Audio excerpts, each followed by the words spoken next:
who are ranked 132nd, 127th on the FIFA and They call me last world rankings. And I mean, if you look at the way the football is evolving on the African continent, the last time we went to the AFCON, we got kicked out by a country ranked 132nd at the time. That's Comoros. Yeah, I remember that. The island people didn't know where it was. Exactly. And per the report that emerged yesterday, that some people within the ESCO team were scared that a repeat of that is going to happen. Because Comoros is in our group for the 2026 World Cup qualifiers. There's Madagascar there. We face the Central African Republic in that group also. There's Mali, there's Chad. And these are opponents that when the Black Stars do come up, if you check their records actually, the Black Stars do have terrible records against these teams, especially Mali. I remember the last time we played them, we got whipped by 3-0 under former Kosiki Akono. So those are some of the things that I think that triggered some people within the ESCO premises to want to show Hilton the exit. Did we give him a term of reference? The man who ran away from the World Cup didn't even come home. No, what's his name? Who, Otuado? Otuado. I mean, we sent him to just go and help us with the World Cup, right? I mean, did we give a term of reference to Chris Hilton? Did we say that we want you to just qualify us to African Cup or qualify us to World Cup? Yeah, it was. Or take us and maintain. What was the arrangement? Do we have those arrangements announced publicly? Yes, it was stated by the spokesperson of the Ghana Football Association. His name is Henry Asante Chum. We're getting him to speak on the issue, but he's refused to do that. Hilton's contract will run out in February 2024. Okay. And that's after the AFCON probably has ended, because the AFCON is kicking off somewhere, I think 18 January to February. So he was supposed to lead us there. Yes. So, and but we've not gotten to AFCON, so why are we... No, the contract that was given to or dished out to Hilton was a performance-based contract. Okay. So depending on what he goes to do at AFCON, the GFA will stand on that to trigger whatever they want to do. But he has not even gone to AFCON yet. Yes, that's what I'm saying, that they think that based on his last games he's played, things are looking very bleak. You struggle to see where this team is heading to. And I mean, if you speak to an ordinary Ghanaian outside there, they tell you that, look, the football is not looking good. Mm-hmm. There's no direction. Hilton has talked about the fact that when you're managing a national team, it's different from managing a club side. In a national team, you don't get a chance the opportunity to work with players like the way managers who handle clubs do get that lengthy period, mm-hmm. so that you can transfer your blueprints to the team. But I think that 7 games, we should see glimpses of what he wants to do with the team. But clearly we can't see that. Yes. Okay. I'll come back and ask you whether he's a problem or the pitch is a problem. And I mean the players. Let's speak to someone who has played for the Black Stars before, right? Talk to me about Samuel Lincoln before I introduce him. I mean, Samuel Lincoln has been to 2 World Cups, I believe. Okay. He's played his part in the national team, a very good right back during his playing days. So I think in recent times the last time we properly celebrated was when Dede Ayew and his people went to Egypt to win the World Cup in 2009. Yes. Now, Samuel Lincoln was part of that. He was part of that squad. Ajiman Bedu, Samuel Lincoln. And he was also at the World Cup in Germany in 2010. Exactly, yes. Should I say Mr. Nkum? No, you're a footballer. Let me just say, Sammy, you're welcome to Eyewitness News. Thank you, my brother. We are discussing our national team, first of all, the group you used to belong to, and the head coach. There seems to be, a problem with the performance of the Black Stars generally. And I'm thinking that this transcends coaches. Is our problem the coach or the team? Because that looks like the debate now. I think, first of all, I have to say that you guys are doing a great job. And to discuss whatever is happening in terms of football to Ghanaians as well, for them to understand our game. To be very honest, we are putting a lot of pressure on this coach, which I understand. Ghana, we are a football nation, okay? But we shouldn't forget that the coach took the job just recently. I don't think it's even a year now. It was in February, 9 months. So almost a year, is that not it? Yeah, less than 10 months, so I don't know. Okay. So he need time to build a team. We have a young team. And I don't think that he signed a contract for him to the game. The kind of friendly game that we are playing. Because if you want to build a good team and if you don't play high-profile friendly games, you will never see the mistakes you have in the team. In my opinion, I'm not that he's the best, but I think he will be the best because he's now building the team. So let's put in this angle that okay, he's building a team, national team. You cannot get the players in every time. The players are playing their various clubs. You understand? So he needs time to assess each and every player. You understand? So we have to have time for him. We have to have time for him. To be very honest with you. So it is too early to be showing him the door, but the statistics don't look good for him. I mean, if we brought you to come and lift our morale after what happened at the World Cup and your winning percentage is at 48, that doesn't look good. Is it 48 or 42? 42%. That doesn't look good. So the buck stops with him, doesn't it? No, I think we still have time. We still have to have patience for him. That is why I put it this way. Listen, we Ghanaians sometimes, we do a lot of mistakes. Everybody can be mistakes. Everybody can do mistakes, but at the end of the mistakes, you have to learn from it. Okay. What I'm saying is that we are going to a tournament. He has to have a team. Let's say he can play against. Let me use this example. Kotoko House of Folk. Okay. Beating Kotoko 10-0. So everybody would think that, okay, we have a team. But you see the kind of friendly games that he's playing. He played against USA. We all saw it. We see that there's a problem in the team. Not only the coach, the players also have to change their mindset. The moment they will call you to come and wear the national colors, you're supposed to know it's not only you again. You are defending Ghana national team or you are defending the motherland.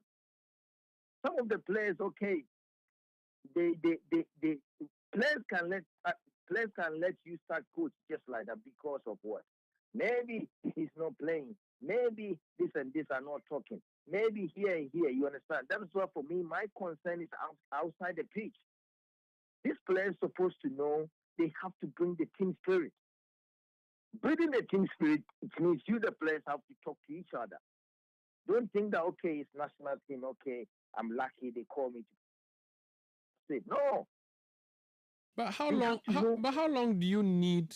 How much time? When you say give him time, how much time do you need to build a national team that would look serious on the pitch? Because from the commentary, our performance in the United States of America was not worth the air ticket we bought them. And he is the one who runs the team. So if things didn't look good, he should take the blame. And if we are sending him home, there's a reason for sending him home. My brother, you are right. Because he's the leader. He's the one in front of the team.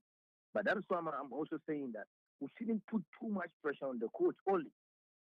We have good players. We have quality players that when they are playing their club side, me and you can witness what they can do. So why national team, they don't want to bring the passion, the same passion they are using it to play in their various clubs.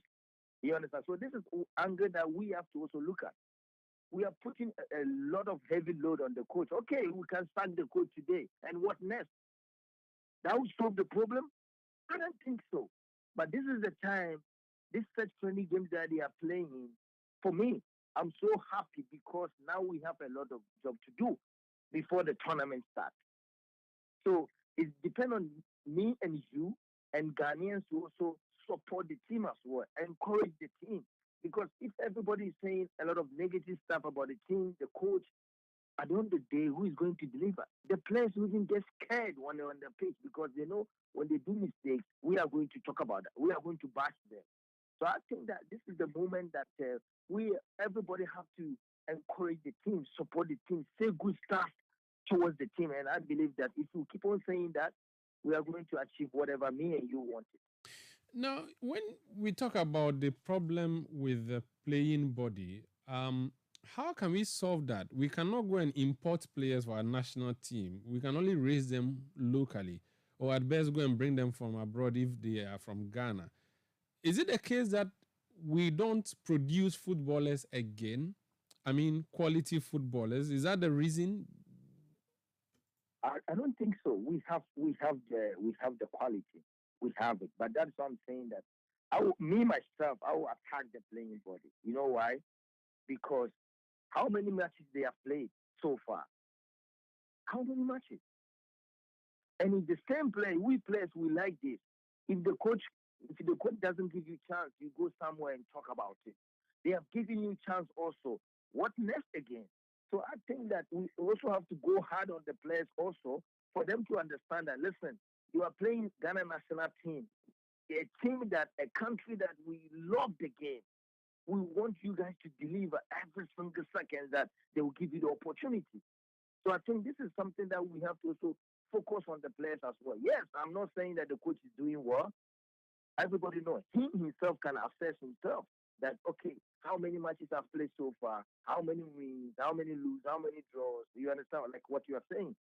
But putting pressure on him is also good, very good. At the same time, we have to put the same pressure on the players for them to know that hey, listen, at the point in time, our time, I remember Accra Sports Stadium or whatever, they were using, this pure water and sachet and bottle, Then we saw that, yes, Ghanaians have passion for the game. You understand? I'm not saying they should do that this time because now football have developed in such a way that we all have to, how to say, we all have to have patience and encourage the team. But I'm not saying that we don't have to put pressure on the coach. Yes, we have to put. We have to let him know what is at stake. At the same time, we have to put the pressure on the players as well. What about what about the GFA? People think we should put the pressure on the GFA rather, and that one, the GFA is clueless. Two, the GFA interferes in the job of the coach. What's your view of what the FA's role should be in this problem that we are discussing? Yes, when the game is not going well, it's not only about the coach. You have to everybody who is involved. You understand what I mean? GFA. The reason why I will not put GFA too much because at the end of the day, GFA have given them the coach much respect, much room, everything that you have to behave as a head coach or technical team. But I don't think if somebody is interfering there, then they have to be very careful because now the game is going to the extent that everybody is getting, you understand, nobody have even the passion again. And this is not the Ghana national team that everybody would want to see. So I'm saying that everybody has to play his part very good. I keep on saying this. Football is all about preparation. Tournament, I think on Sunday or something like that, we have also one World Cup qualified game to play. This is the time everybody who love the game have to play a big impact. Okay? Because what will happen, we have to achieve it. We have to deliver. So that is why I'm saying that you guys have good platform to preach to people that do understand the game. Give them the points, bash them, but in a way that nobody wants to insult no one. In a professional way that they will understand that maybe I have to do this, maybe I don't have to do that. That is what everybody is looking for. I don't think that you are sitting down to talk just like that because you want, better something for the team. That is why you are there talking about Black Stars at this moment. Very well. Thank you. There's a meeting tomorrow. We do not know whether Chris Hughton will be sacked or not, but there's rumor around that he may be replaced with his deputy, George Boateng. I don't know what you know of George Boateng. What do you make of that, if that actually should happen? Is that a good move? What is his own coaching prowess? Do you know anything about him? It will be surprised if something like that happens. But coaches can be hired, they can be fired. You understand? That is something that everybody understands. You understand what I mean? But I know George Boateng. He has experience in the game. He has played in the highest level in terms of football. You understand what I mean? And they are all together. They are working together.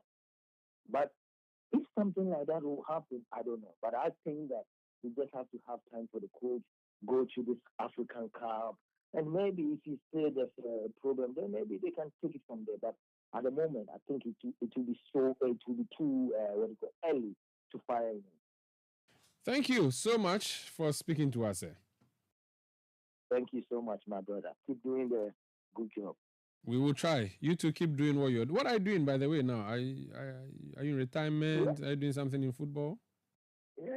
I have my own. I think last week I launched my own football management agency, which is SC Football Management Agency. We are also trying to do like the same topic we are talking about. So we want to develop the players, change their mindset, let them know that hey, it's not about only football. You're supposed to play. I launched this agency because I was at the point in time I was banned from FIFA because of contract. So we also want them to understand that hey, you have to take your education very serious so that you can read and understand the contract that you are signing. That is why I'm going to football management agency now. Great. I'll come around. I've been hoping to become a footballer. Maybe this is my chance. I'll come around so you can. You're always welcome, my brother. Thank you so much. Thank you. That's Samuel Nku. He played for the Black Stars, was part of the team that won for us the Under-20 in 2009 in Egypt, and was also part of the national team that played for us in South Africa, inadvertently said Germany, in 2010 for the World Cup there. I still have Gabi in the studio. Gabi, I'm looking at your colleague, Bernard Ose Ebo. Yeah. He wrote on Citi Sports Online, and he says, Bernard Ose writes, sack not Chris Hughton. He's not the problem. Do you agree with him? I agree totally. So you agree that Yes. Chris is not the problem? I think Hughton has to take part of the blame. Okay. But I don't think it's right to pin it all on him. I think people within the FA premises, you look at the way things have been handled. Even before Hughton took over, look, there was so much talk about player influence from certain people in the GFA premises. And you see, these things do not create that harmony a coach would want to create a winning team for whatever would want to do in tournament. You get it? There's always been that clamor from Ghanaians that allow coaches to do their job. And that when they fail, you can then hold them to a very good accountability to give you whatever you... But if you are pinning certain things on them, you're not giving them that freedom to work. So I'm saying that people within the FA premises must look within. And not so just... They should sack themselves. If there is a way there's supposed to be a bad blood between Chris Hughton and the FA, we are told. How serious is that thing? So is it a rumor or it has some... It's been alleged that GFA president, that's Keto Kreku, was not a fan of him, of Hughton. Okay. He would have watched Otuado, would have carried on Continue. for years after what happened in Qatar. He didn't watch the World Cup. He watched the World Cup. He was in Qatar. He saw it. Yes, he saw the performance. And he wanted Otuado to continue. So for continuity's sake, that's their word. They think that like people will stone him with tomatoes at the airport. if he's given the time, he would be able to take this team somewhere. And I think that probably they were looking at his attachments with Borussia Dortmund in the German league because he's one of Ghanaian coaches who are doing big things outside Ghana here. So they were looking for a long-term plan. But look, if you look at, or you want to pick Otuado, I think Otuado wasn't really ready for the Black Stars job. He had his mind set on the Borussia Dortmund job. He was here on secondment. Exactly. So, and you saw the stories about taking this job as a part-time job, and that won't help. The national team, you need to... I think it's a long-term project. It takes time for coaches to do whatever they want to do. But you should see glimpses of what a coach would want to do within a team. You get it? So aside George Boateng, who else has been tipped to replace... We've not heard any names so far. Okay. Yes, I think so far. I think the reason why the FA would want to hand the job to George Boateng in the interim is that we've got, just 8 days for the World Cup qualifiers against Madagascar and Comoros. Okay. And then we've got, less than 2 months for the AFCON in Cote d'Ivoire next year. So we need a proper caretaker. Exactly, to do an immediate... a proper transition. But somebody will raise the argument that, look, even from Hughton to George Boateng, Hughton was the technical advisor to Otuado. They went to the World Cup in Qatar. What did the Black Stars do? They exited. He took over as head coach. I was thinking that, okay, you've gotten a chance to do a proper scan from where you stood as a technical advisor. You've seen the flaws in the team. You've seen the lapses in the team. What can you do to repair it? You've seen it. So you've taken notes of all these things. Now the job has been given to you as head coach. What would you do? Correct the mistakes. If you said you were the technical advisor and you were advising, what kind of advice were you giving to Otuado? You get it? So when you take the job, we're expecting to see the corrections you've noted. But clearly, sometimes if you ask me, my personal opinion, I think the Black Stars have actually retrogressed. We've not seen an improvement from what Houghton has done.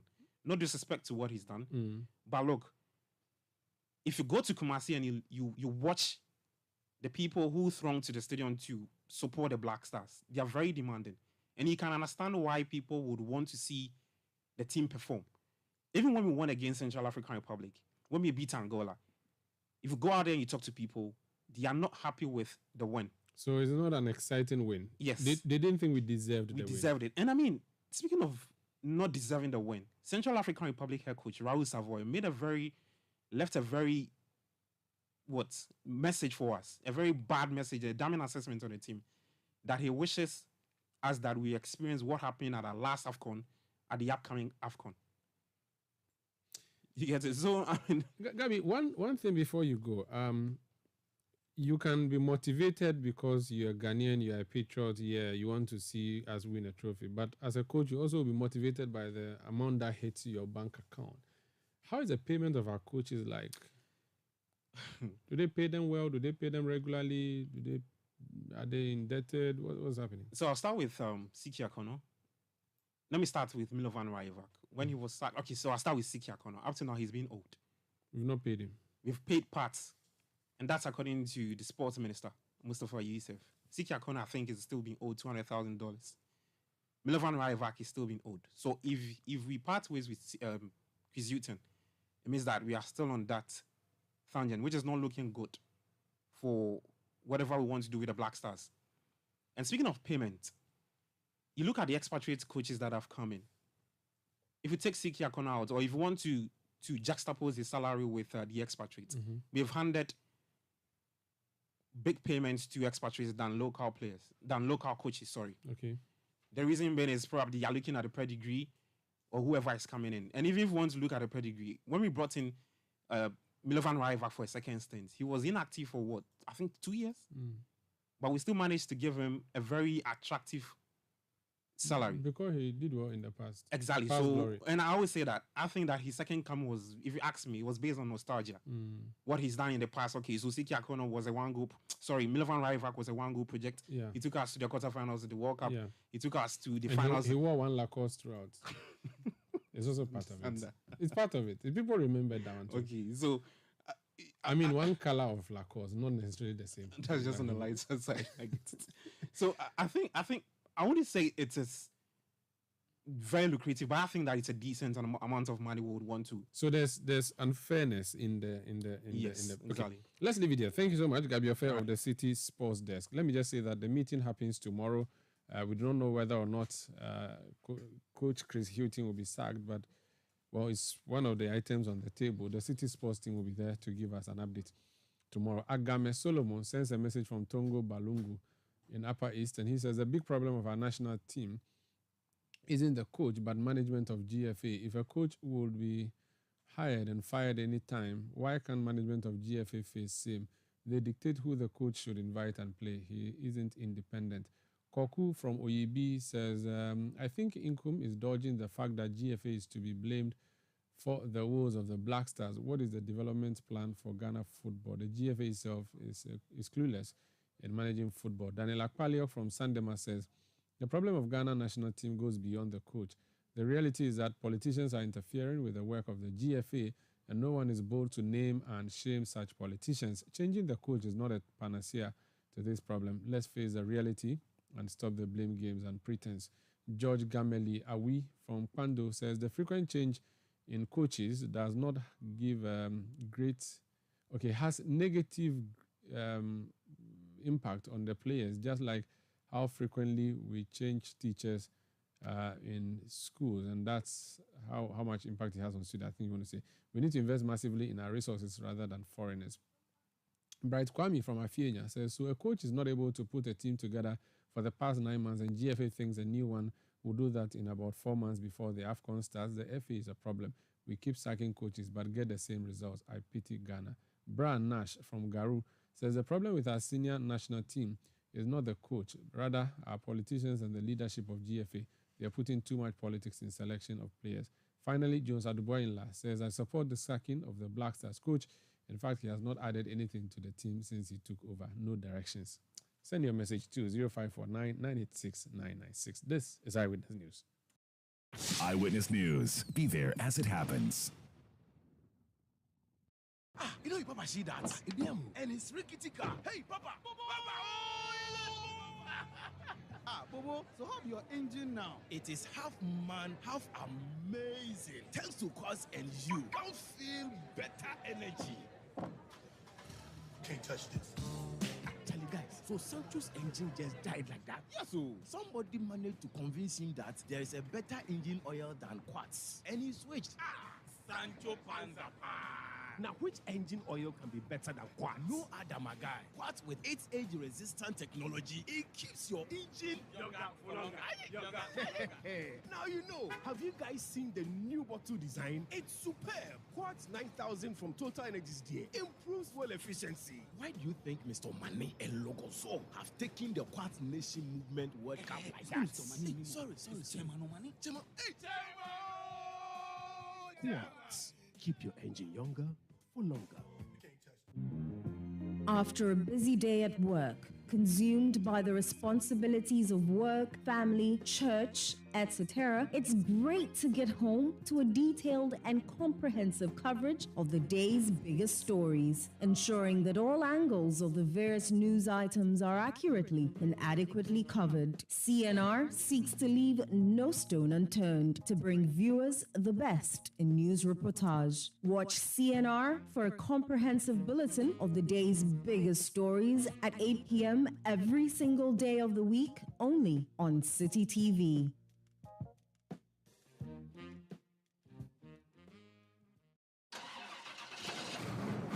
Charlie, the transport business there, when it's nice.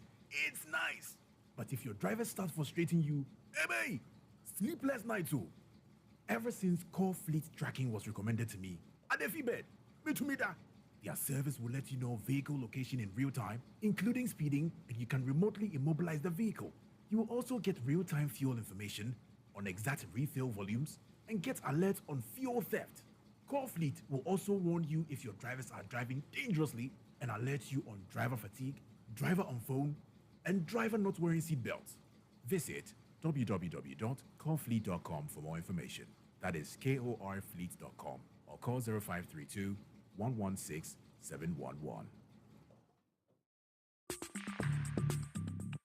Let your voice be heard on Eyewitness News on Facebook at facebook.com/City97.3, Twitter at twitter.com/City973, and Instagram at instagram.com/City973 with the hashtag Eyewitness News.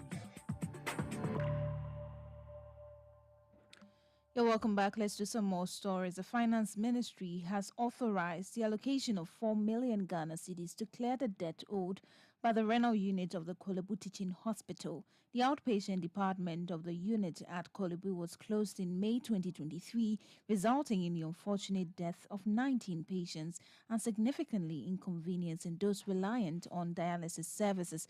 While the facility has reopened, the Health Minister, Kweku Adjumamenu, has been updating Parliament on the present circumstances.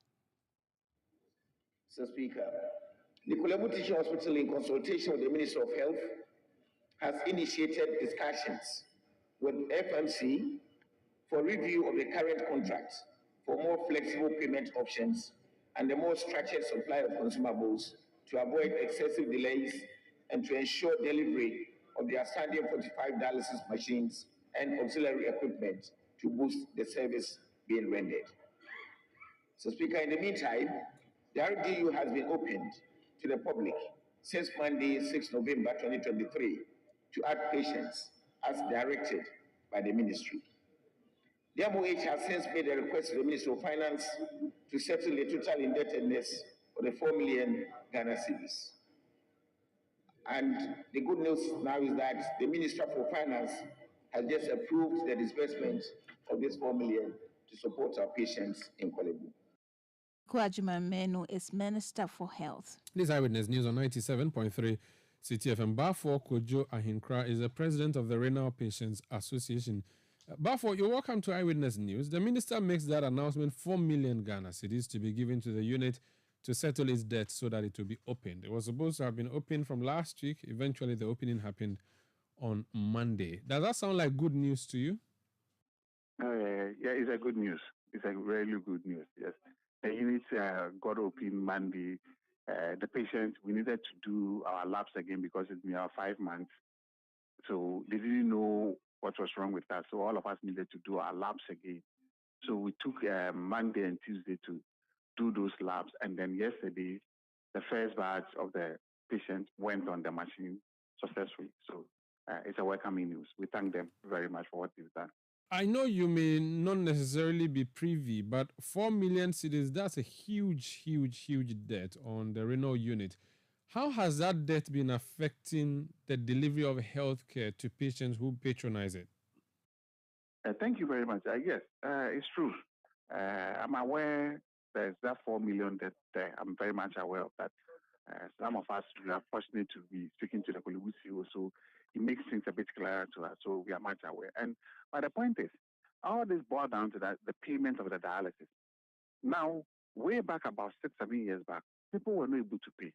So a philanthropist came in, where First Sky came in, that he'll pay the dialysis for Kolebu patients. So he was the one paying. So all that the patient does is that once you are called, it's your time, you are called. You just come in and do your dialysis, then you go. So as to how the payment was being made, we, the patient, we didn't know. All that we knew that somebody was paying for us. And the man has been doing this for 7 years. 7 years. The First Sky group of India have been doing it for 7 years. So it was later on we got to know the payment was not forthcoming the way it used to be. That is what brought the delay in payment and some of the debt that they are owing. And the closure of this thing has really affected us in such a way that we have lost 19 people of our patients. Wow, that's really serious. But and our condolences. Now, moving forward, how do you think this can be prevented? My brother, we don't know. Government have to come in. Government have to come in a big time because once again, like I said, the last time I was speaking to someone, he made me understand that the 380 that we are paying now, that has been the old price we've been paying for all these years. If they continue, then the government have to subsidize, I think, almost 1 million Ghana cedis every month. Government have to, and if they move it to 500 per session, then the government will be doing almost like 400 something every month as a subsidy. Now, the point is, can this be sustainable? Can the government be doing this every month for us? If it can, hallelujah. But the point is, let's look at it this way. Even the 380, we the patient were not able to pay. It was somebody who was paying for us. So the whole point is that government have to look at it. If they say they are going to put it on the national health insurance, so be it. And they should work all the modalities so that maybe it can move to the health insurance. So that patients will not suffering the way once it is closed, patients will die, this thing. The way forward, government have to step in. There are other places, other countries, maybe Ghana cannot compare itself to it. It's free dialysis. It's free dialysis. But the point is, even when you are rich as what, your money will get finished once you're on dialysis. Your money will get finished. So government will have to really look at it critically and expedite the move on it. If they'll put it on the health insurance or if they will raise some fund and they'll put it in the budget, maybe quarterly, this will be given to the renal unit. I mean, some way, somehow, the way they can manage it, that will be the best for us because this thing is, I mean, something that nobody can sustain it. The 380, yesterday, they called 10 people to come for the dialysis. Out of this 10, only 4 came. Reason being that the rest say they don't have the ability to come and do it. Because the first time, I don't know, they say they are not having a new negotiations with him. So we don't know whether he's going to continue paying or he's not, he has stopped paying. Yesterday, they called 10. Out of them, only 6 came. Today, they called 10, the same 10 again. Only 5 came. The rest say they don't have money to go. So government will have to step in and take it up. Does it mean then that the health insurance does not tackle anything renal? No. I hear it does for the acute, and there are 1 or 2 drugs, but it's not practically on the ground. That is, let me put it that way. I hear the acute patients, they have it on the NI. As to how it is, but practically it's not on the ground. Once they bring you to Kolebu, you are diagnosed that you have kidney, you need to go on the machine. When I came in 8 years back, you do a deposit of 5 million as at that time. Nowadays, I don't even know the deposit. So somehow, some way, I don't see it practically on the ground. If it is, I don't see it practically on the ground. Thank you. Thank you so much for speaking to us, and we wish you all the best, sir. Thank you, sir. That's Bafo Kojo Ahinkran. He's the president of the Renal Patients Association. This is Eyewitness News on 97.3 Citi FM. Let's go to the courts now, but it also has a bearing on Parliament. The High Court in Accra has conducted a case involving Asin North Member of Parliament James Jachi Kwesin, even though he was not in court today. Our court correspondent is Hansen Ajiman. He's joined us on the line. Hansen, you're welcome to Eyewitness News. Thank you, Sanda.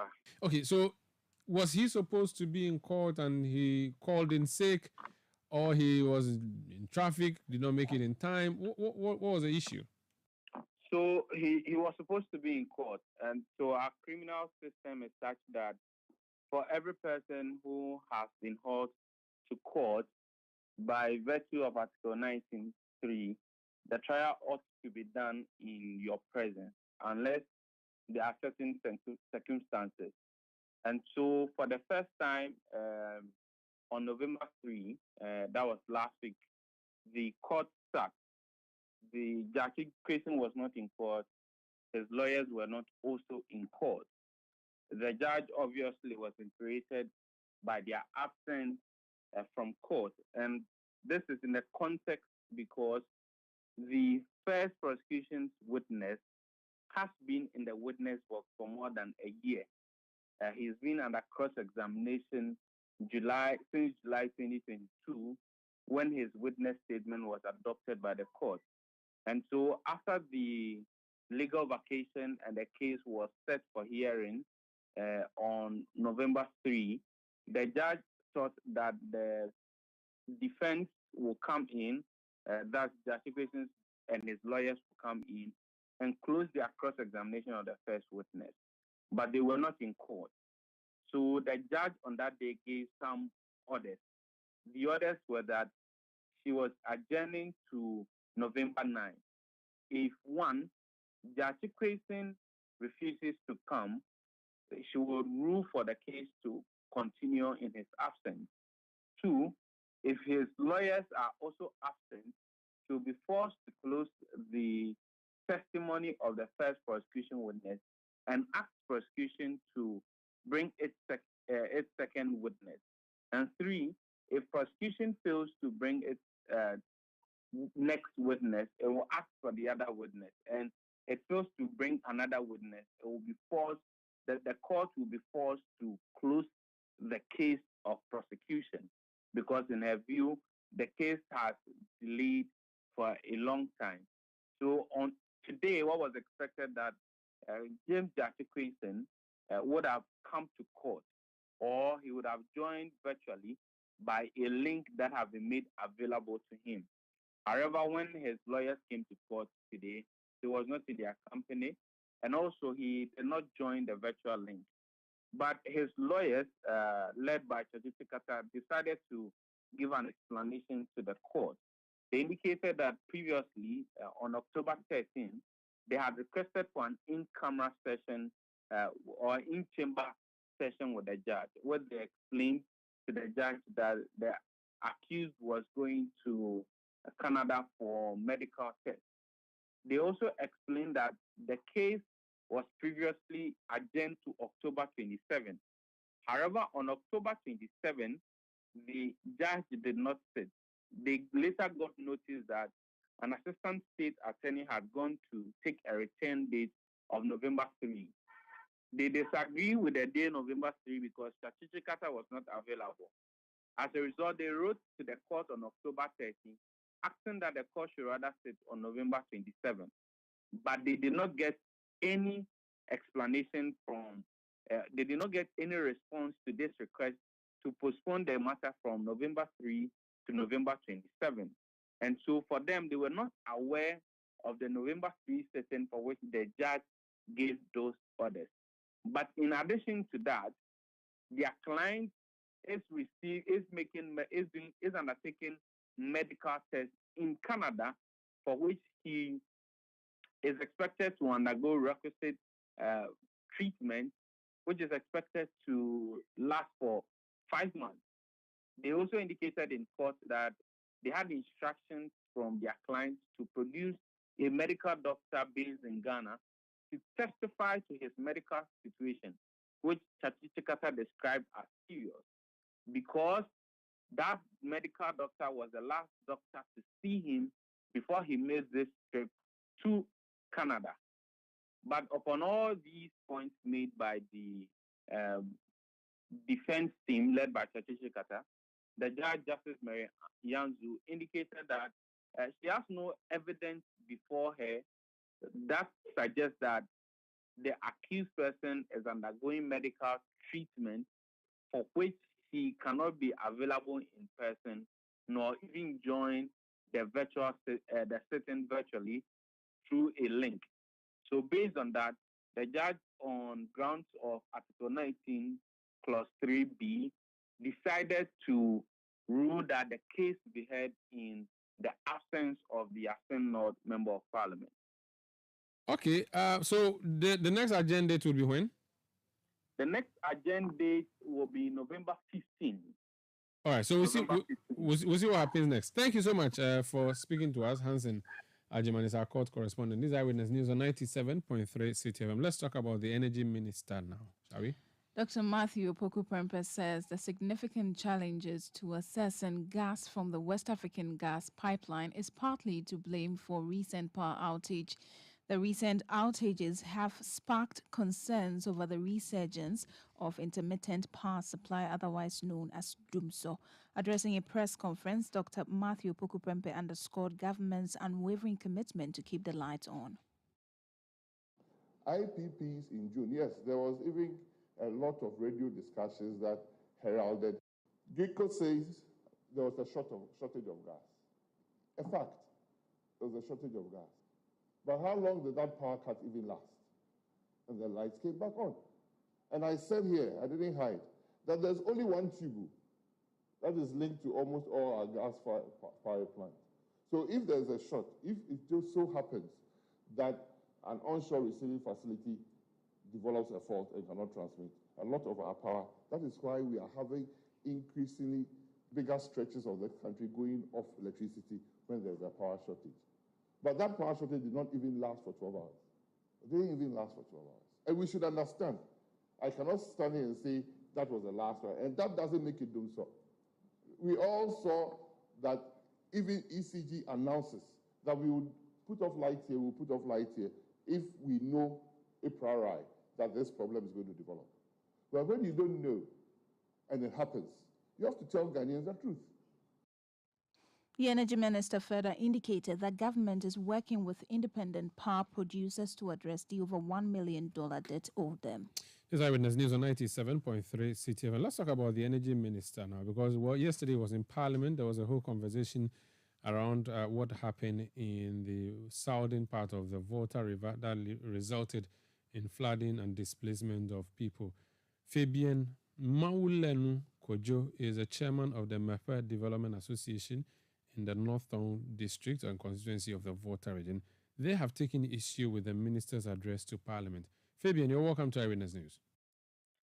Good evening, Omaro, and good evening to your cherished listeners. Thank you for the opportunity. You said that the minister did not capture some necessary facts when he addressed the House, the People's Representatives yesterday. What was that?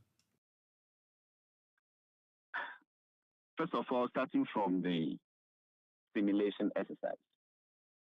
And of course, that's the key issue. And we telling the minister that all he was trying to suggest or tell the Parliament of Ghana and the rest of the world is not the truth. As community leaders, minister was providing numbers that were involved in those simulation exercises. The question is, can he let the world know how many of the people were involved in those simulations? Let's even take it that what minister was telling the world is even the truth. What has been the preparedness? But that is even not the case. And we have said this over and over and over. we think that we deserve some level of respect as a traditional area. In the midst of this trauma, we do not think that it is time to be arguing about something that is not the truth. We haven't been involved in any way. You heard our minister and other ministers, our MP and other MPs in those communities that have been affected, that they were not involved or informed. Probably the minister may be speaking to other jurisdictions, clearly not our case. But there are ministers who have been appointed as part of a task force to monitor the situation in Mepe. The president himself has been there. Clearly, the minister cannot be clueless about what's happening there because VRA, the CEO, we are told, has virtually started living in this part of the country because of the challenges that are there. The VRA CEO could have advised the minister, and several other of his lieutenants would have gathered information from the ground and shared same with him. So basic. Who and who in Mepe traditional area have been involved in this whole simulation? We are the hardest hit. I'm sure probably in their simulation exercise, assuming it was carried properly as they wanted the world to believe, they would have identified where probably would have been the hardest hit. Who and who were involved? Let's just put the names out. We are debunking this. It's as simple as that, Omaru. We do not want to be, you see, we are quite emotional about this. And I said that given that they did what they were trying to make everybody, they are making everybody to believe, even without admitting, what has been the preparedness?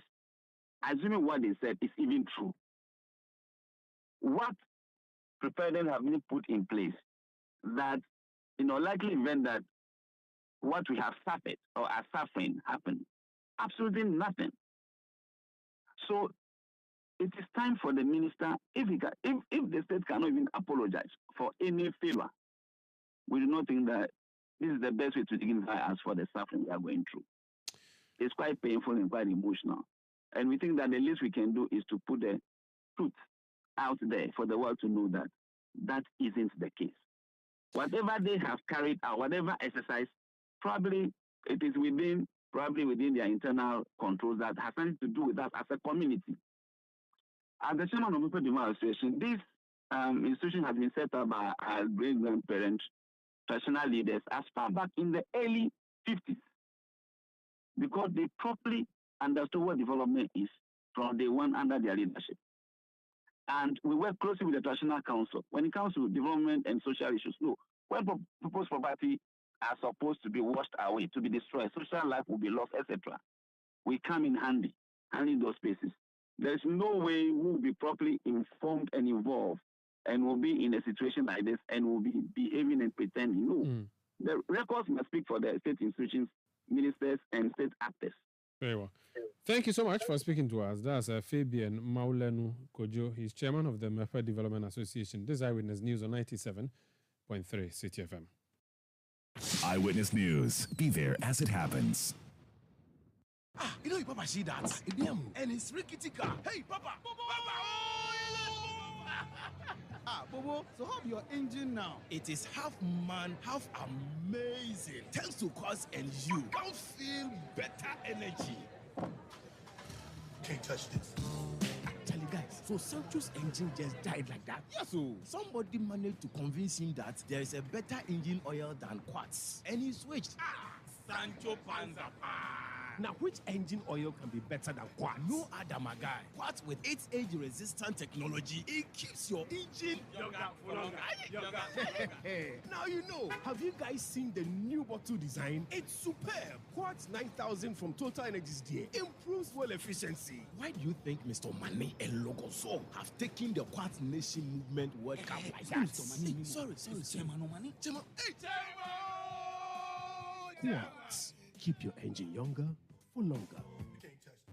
Eyewitness News. Be there as it happens. Get the details. Every significant financial transaction, every market movement, and all the policies that affect your business. Citi Business News. Be informed. Time now for City Business News on Eyewitness News, brought to you by GCB Bank PLC.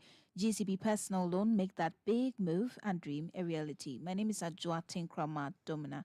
The details now. City Business News has learned that Cocoa Board is planning to meet the Finance Committee of Parliament tomorrow, November 10, to table before it a proposal for the 2023 cocoa syndicated loan for the current season. The following report has the rest of the details.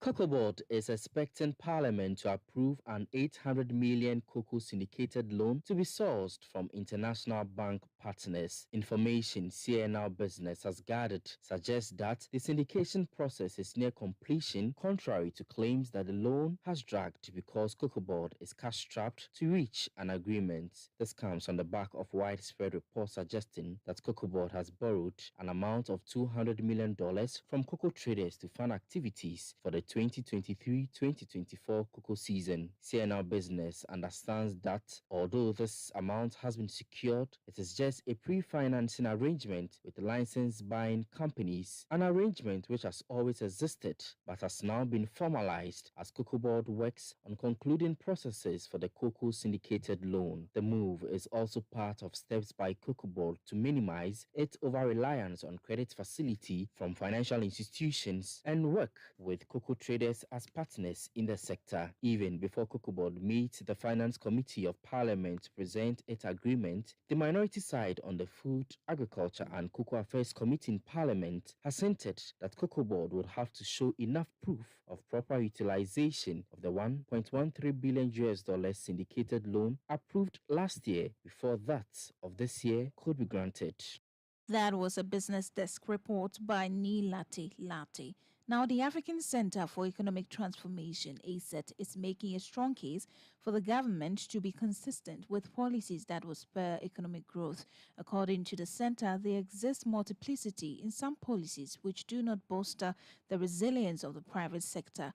Here's Executive Vice President of the African Center for Economic Transformation, Mavis Owusu-Gyamfi.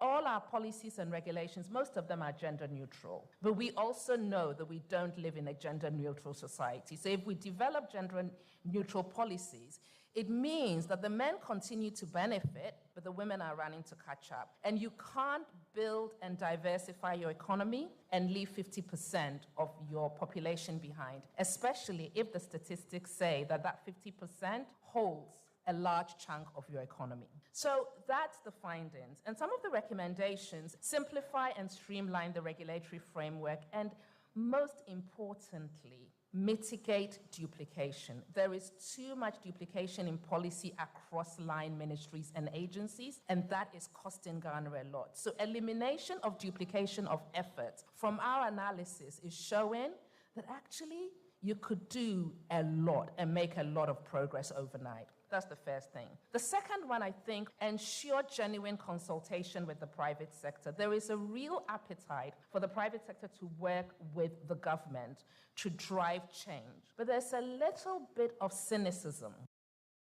That was the Executive Vice President of African Center for Economic Transformation, Mavis Owusu-Gyamfi.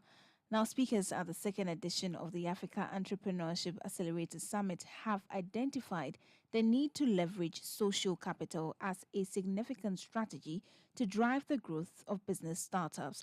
According to the speakers, the principal hurdle which hampers startups is lack of funding, a situation they noted discourages young people from pursuing their dreams to grow their startups. One of the speakers, who is also an entrepreneur and presidential advisor on gender and development, Angela Asante, urged the youth to combine the approach of getting monetary capital and harnessing other resources, including networking, to scale up their small and medium enterprises. In terms of startups, there are a number of different elements that you need to obviously make your startup, first of all, start to grow and move into a medium or small-scale business, small or medium-scale business, I should say. And when we talk about social capital, we're not just talking about financial capital. We're talking about the resources in terms of human capital, skill sets, an enabling environment.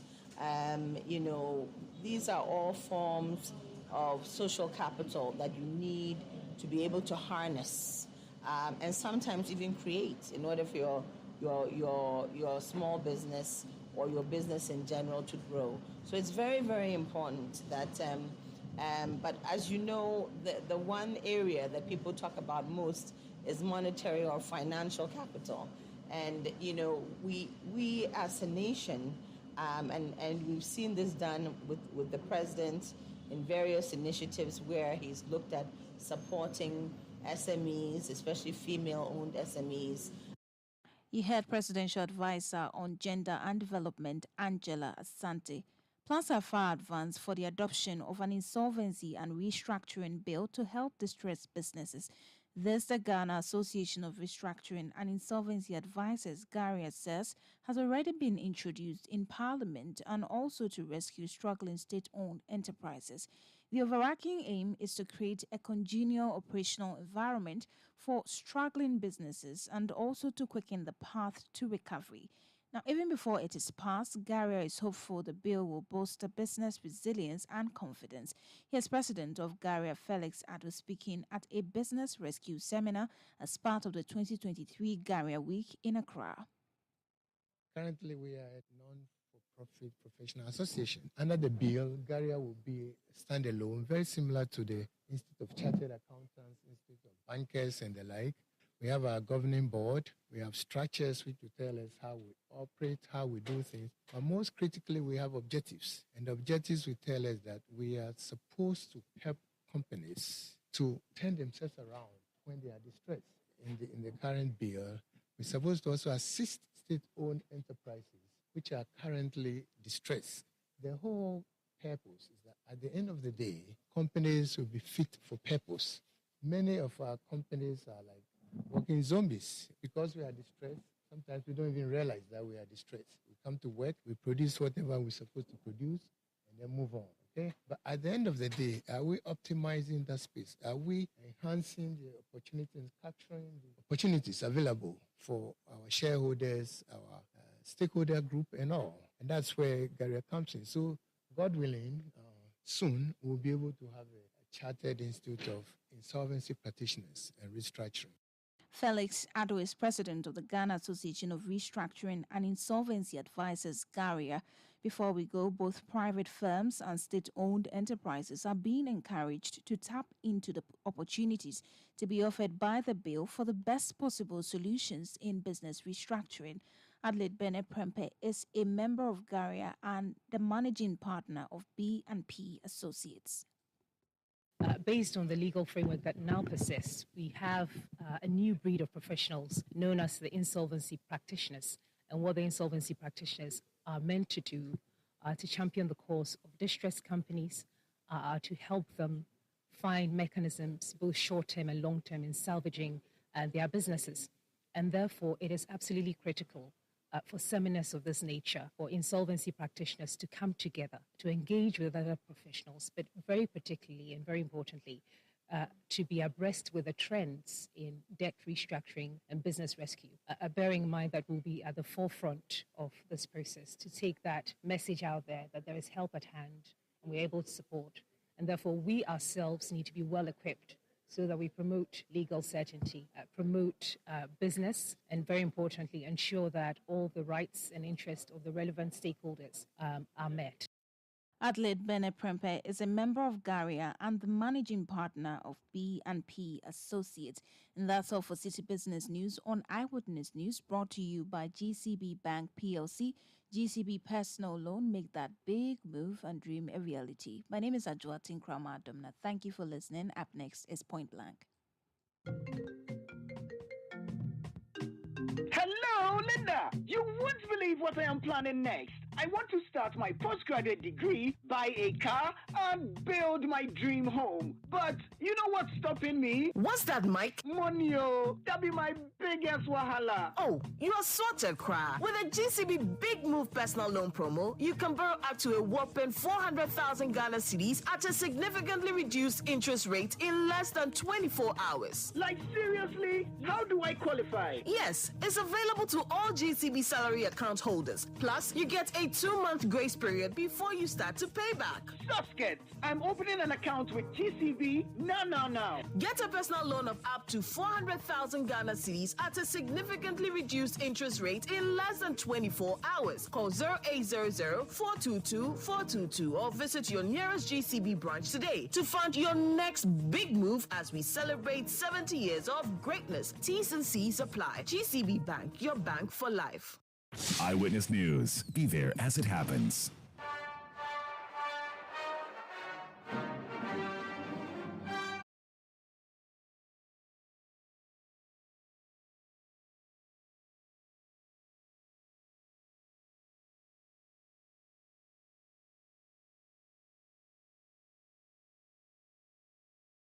Unit at the Kolebu Teaching Hospital. He also took questions from MPs and gave some answers. Let's listen to the minister. Mr. Speaker, the RDU currently operates from 2 main locations in the hospital and provides both inpatient and outpatient services to patients at the hospital. 1. The medical blood dialysis unit, which has a capacity of 22 machines, but currently operates with 1 being used to dialyze hepatitis B positive patients. There are challenges with the water treatment system, and the machine itself needs to be repaired at least twice a week. Mr. Speaker, the satellite unit, called the cabin, currently has 10 functional Fresenius 5008S hemodialysis machines. This is currently the main center for inpatient emergency cases and for outpatient dialysis as well. Mr. Speaker, on the average, the unit caters for between 260 to 300 patients and at full capacity undertakes about 2,000 dialysis sessions per month, operating 24 hours. The facility has never had occasion to turn away any patient. Mr. Speaker, the Kolebu Teaching Hospital has had a 10-year contract with Fresenius Medical Care South Africa Limited, FMC, to provide dialysis machines and consumables to the hospital. Over the 10-year period, the company is to provide Kolebu with a total of 60 hemodialysis machines of 2 different specifications, other ancillary equipment and technical equipment for servicing of equipment. So, Speaker, it must be noted that FMC is a global leader in the provision of dialysis equipment and high-quality consumables. It is important to use products of the highest quality to minimize complications to our vulnerable patients. Kolebu, in return, is obliged to pay for hemodialysis consumables worth a total of 11,865,000 euro over the 10-year period for the equipment and services supplied by FMC. The main revenue stream for the RDU has been proceeds from the payments of hemodialysis sessions. Currently, every patient is on the subsidized rate of 380 cedis per session. So, Speaker, over the past 5 years, a company in Ghana we call the First Sky Group of Companies has graciously committed to pay 1 million Ghana cedis every quarter to enable patients who cannot afford life-saving maintenance hemodialysis to have 2 sessions of dialysis a week for free. Currently, there are 230 patients on the free dialysis program. This is the ceiling on total number of beneficiaries specified by First Sky Group of Companies. This constitutes over 80% of the patients receiving treatment at the renal unit and accounts for over 80% of the renal unit's revenue. Mr. Speaker, for the past 2 years, the payment schedule initially agreed on with First Sky Group of Companies has been fraught with delays. Due to these delays, the RDU continues to accrue exchange rate losses, which has made it difficult for the RDU to service the monthly payment to the partner. So, Speaker, let me use this opportunity to thank once again the First Sky Group of companies for this massive philanthropic gesture, which has supported Kolebu and patients for the last 6 years.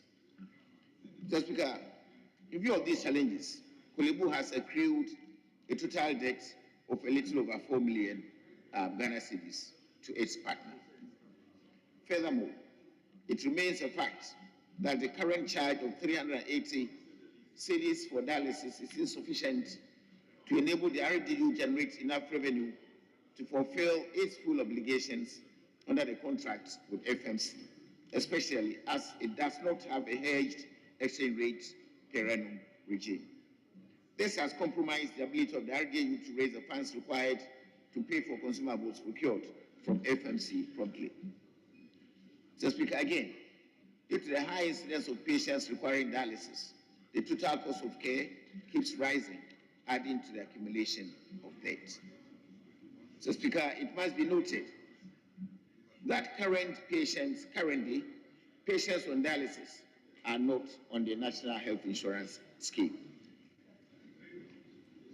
So, Speaker, the Kolebu Teaching Hospital, in consultation with the Minister of Health, has initiated discussions with FMC for review of the current contract for more flexible payment options and a more structured supply of consumables to avoid excessive delays and to ensure delivery of the outstanding 45 dialysis machines and auxiliary equipment to boost the service being rendered. So, Speaker, in the meantime, the RDU has been opened to the public since Monday, 6 November 2023, to add patients as directed by the ministry. The MOH has since made a request to the Ministry of Finance to settle the total indebtedness of the 4 million Ghana cedis. And the good news now is that the Minister for Finance has just approved the disbursement of this 4 million to support our patients in Kolebu. Way forward, to forestall the recurrence of this unfortunate situation, the Ministry, in collaboration with Kolebu and the Minister of Finance, is considering one of the following options: the possible inclusion of dialysis on the National Health Insurance Benefit Package, the granting of subsidies based on proposal received from Kolebu, and the possible review of the tariffs to ensure sustainability of the services. And, Mr. Speaker, it may interest you to note that the private health facilities charge between 800 and 1,300 Ghana cedis for just a session of dialysis.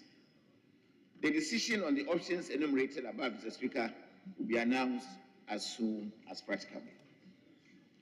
So, Speaker, as part of our non-communicable diseases roadmap, the Ministry and its agencies will continue to raise awareness for prevention and early detection to reduce renal disease and minimize the burden on the renal units in the health sector. When this is realized, the total cost of care and the need for dialysis will be brought to the barest minimum. Mr. Speaker, government has invested, with the support of Parliament, by approving facilities for us in the construction of a 100-bed ultramodern urology and nephrology center of excellence at the Kolebu Teaching Hospital, which will be commissioned by the end of the first quarter next year, 2024. This is aimed at facilitating the provision of kidney transplantation services, among others. Mr. Speaker, this will further reduce the dialysis burden on the nation and the need for Ghanaians to travel abroad for these services. A local team has been trained to provide these services, transplantation services, at reduced cost, and have already undertaken the first few kidney transplantations successfully in country by our Ghanaian doctors. Mr. Speaker, I believe this is the beginning of the government's vision of making Ghana a hub for medical tourism. Mr. Speaker, I believe there is hope ahead of all of us Ghanaians. Going through the statement and making critical analysis of it, without any intention to provoke debate. What I find to see is hope for patients with renal failures, especially those who need dialysis at the Kolebu Teaching Hospital, and also for patients in general in this country. Mr. Speaker, what the minister has read to us is more of interventions by philanthropists and companies who have done their bit to contribute to saving lives of renal patients in this country. Mr. Speaker, the problem at Kolebu Teaching Hospital, I see it as leadership failure. I see it as government not being responsible for the health of the people of this country. Mr. Speaker, all I'm saying is that there's no priority for the health of the people of this country. Mr. Speaker, go through the statement. Apart from what the minister is proposing now in terms of policy, we haven't seen government intervention in this instance, apart from what FMC that has donated dialysis machines to Kolebu, and the Fair Sky Group that has taken it up to offer free services for renal patients. Before now, I don't see, or the minister has not demonstrated or shown us what government has done so far until now. We cannot have a situation where the whole government comes in only when there's crisis. Mr. Speaker, for every patient that has been on dialysis, there are about 9 more who are dying because they don't even have the capacity to get near a dialysis machine. Mr. Speaker, the other reason why, as I thank the minister, but I don't see hope in the statement, is that, you see, before this House, we should be seeing a deliberate policy that moves beyond Kolebu and gives hope to the nation and other renal clients that, look, learning from what is happening in Kolebu, this is the direction we have to prevent people from developing renal failures up to chronic renal failure, and ensuring that we see deliberate policy to provide enough dialysis machines for the other hospitals in this country. That I don't see here, apart from the Kolebu story. So are we going to come back here tomorrow when Konfanoche also comes to the same problem? Or my regional hospital in Wa also faces similar challenges? Where is the policy that gives us hope that if you develop chronic renal failure, that you need such expensive treatment as being put on dialysis, there's hope? Because all of us are at risk if we don't take our lives seriously, and if government doesn't tackle the factors that lead people to develop chronic renal failure. Mr. Speaker, now to Kolebu, let us face the issue critically and find remedies. Mr. Speaker, Kolebu, no matter the reasons they give, does not have the power to wake up one day and issue notices without any consultation and say that we are stopping such a critical care for patients without regards to Parliament. So what did the Ministry of Health do? And that's what I mean that by leadership failure. Because Kolebu is not an isolated facility. They work under the Ministry of Health. So the very first day the notice came was the very first day we expected leadership for government and for the ministry to say that no, you cannot do that because you don't have the power to do that on your own. As we speak, about 19 people, as the report comes, have perished because they were denied the right, the fundamental right to having quality healthcare. Did you say Kolebu doesn't have the power? What I'm saying is that to change the Parliament not make Kolebu independent?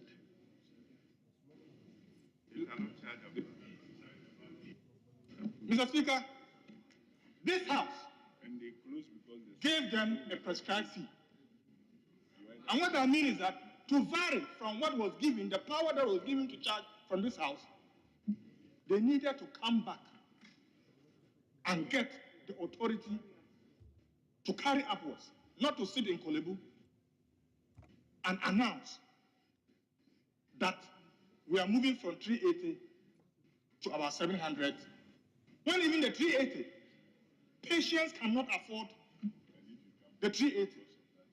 Is it the crime or the making of poor patients that the economic circumstances of this country is high and the people cannot even afford basic treatment?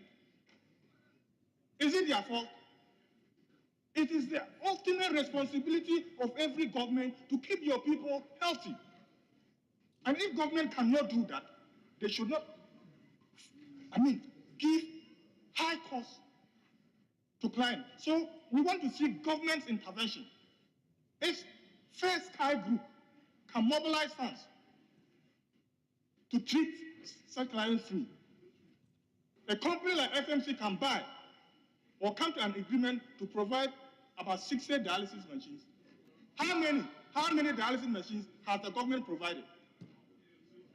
That you don't find it here in the minister's statement. How many dialysis machines have they sent to Kolebu, have they sent to Konfanoche, have they sent to Cape Coast, Hope, and to my regional hospital and what? How many? We need to see the government efforts in the minister's is zero. And that's what I mean by the fact that there is no hope in this statement. It's English put together and accounting. You don't see it leading to a policy direction that will address this in this country. Lastly, Mr. Speaker, what we need is a national dialogue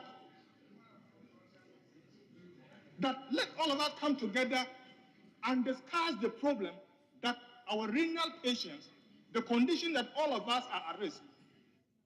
What do we do? One, to prevent it.